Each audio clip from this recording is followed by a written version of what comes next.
you see something and it just gets you thinking. I've just seen a young lad at the shops, about 12, 13, I'd say. He was walking home, eating his tea, his little chicken nuggets, and he was on the phone. He had his phone in his hand. And it just got me thinking about how different childhood is now.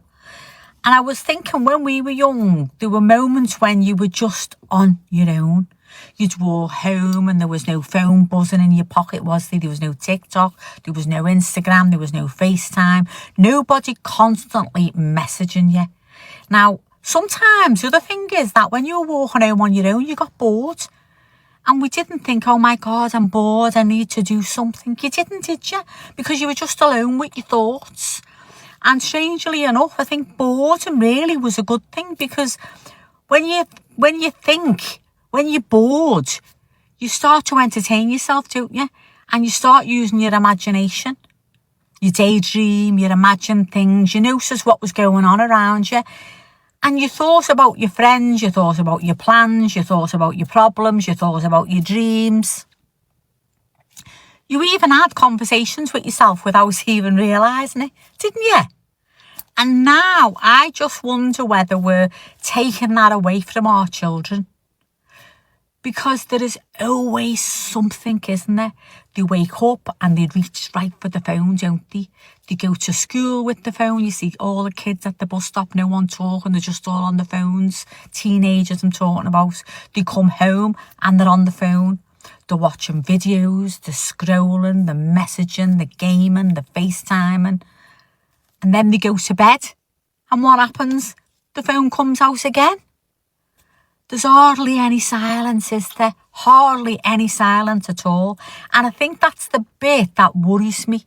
Okay, not technology, because technology itself, I think, is absolutely brilliant. I use it every single day, and I wouldn't want to go back to a world without it. But when does a child actually get the opportunity to discover who they are without a screen telling them what to watch, what to think, and what to look at next? Because even adults struggle with this now, don't they? How often do you pick your phone up because you've got a little minute to spare? Got a little minute to kill, so I'll have a little look. You're waiting for the kettle to boil, you look at your phone. You know, you're sitting on the sofa, you look at your phone. You're waiting in an appointment, and, you know, we're all guilty of it.